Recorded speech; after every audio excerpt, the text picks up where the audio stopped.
Assalamualaikum warahmatullahi wabarakatuh. Kembali lagi di channel Berbagi Lagi. Sahabat beriman yang mengharap rahmat dan ridho dari Allah Subhanahu wa taala. Semoga kita semua selalu dalam keberkahan dan lindungan Allah Subhanahu wa taala. Amin amin ya robbal alamin. Sahabat berbagi yang beriman, dalam Islam, hubungan intim suami istri termasuk suatu ibadah dan ladang pahala bagi pasangan suami istri yang melakukannya dengan ikhlas. Dalam Islam, terdapat beberapa anjuran waktu yang baik untuk melakukan hubungan intim pasangan suami istri. Yang pertama, ada keadaan di mana seorang suami dianjurkan untuk mendatangi istrinya.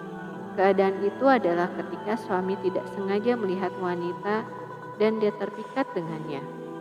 Anjuran ini berdasarkan hadis dari Jabir bin Abdullah radhiyallahu anhuma bahwa Nabi Shallallahu alaihi wasallam bersabda, wanita itu ketika dilihat seperti setan atau punya kekuatan menggoda. Karena itu, jika ada lelaki melihat wanita yang membuatnya terpikat, hendaknya dia segera mendatangi istrinya. Karena apa yang ada pada istrinya juga ada pada wanita itu. Hadis riwayat Tirmizi 1158, Ibnu Hibban 55072 dan Ad-Darmi dalam sunahnya 2261 dan yang lainnya.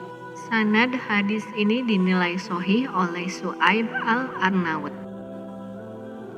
Yang kedua, berdasarkan Quran surat An-Nur ayat 58. Allah berfirman, hai orang-orang yang beriman, hendaklah budak-budak atau lelaki dan wanita yang kamu miliki dan orang-orang yang belum balik di antara kamu meminta izin kepada kamu 3 kali dalam satu hari, yaitu sebelum sholat subuh, ketika kamu menanggalkan pakaian luarmu di waktu zuhur dan sesudah sholat isya. Itulah 3 waktu aurat bagi kamu. Tidak ada dosa atasmu dan tidak pula atas mereka selain dari 3 waktu itu. Quran Surat An-Nur ayat 58. Diriwayatkan dari Muqatil bin Hayyan, beliau menceritakan sebab turunnya ayat ini. Pada pasangan suami istri di kalangan Ansor, yang dia sering membuatkan makanan untuk Rasulullah Shallallahu alaihi wasallam, suatu ketika budaknya masuk ke kamar menemui mereka tanpa izin di waktu yang mereka tidak suka untuk ditemui. Sang istri pun melaporkan kepada Nabi Shallallahu alaihi wasallam, wahai Rasul, betapa buruknya sikap orang ini. Dia menemui seorang wanita ketika dia sedang berdua bersama suaminya dalam satu selimut.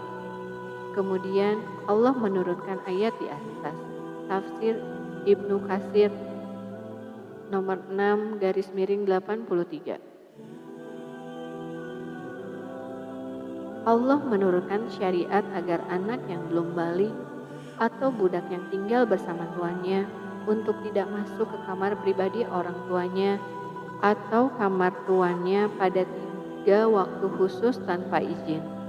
3 waktu itu Allah sebut sebagai waktu aurat karena umumnya mereka sedang membuka aurat di 3 waktu itu.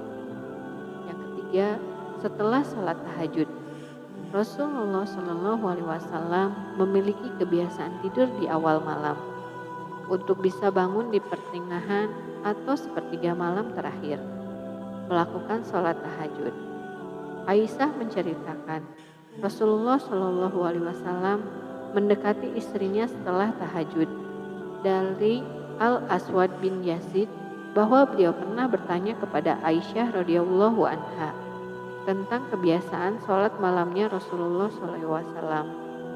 Keterangan Aisyah radhiyallahu anhu, Rasulullah Shallallahu alaihi wasallam tidur di awal malam, kemudian bangun tahajud. Jika sudah memasuki waktu sahur, beliau sholat witir, kemudian kembali ke tempat tidur. Jika beliau ada keinginan, beliau mendatangi istrinya. Apabila beliau mendengar azan, beliau langsung bangun. Jika dalam kondisi junub, beliau mandi besar. Jika tidak junub, Beliau hanya berwudu kemudian keluar menuju sholat jamaah.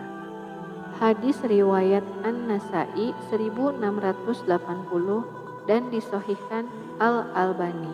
Berdasarkan keterangan Aisyah di atas, sebagian ulama lebih menganjurkan agar hubungan badan dilakukan di akhir malam, setelah sholat tahajud, dengan pertimbangan mendahulukan hak Allah dengan beribadah kepadanya dalam kondisi masih kuat, menghindari tidur ketika junub karena bisa langsung mandi dan sholat subuh.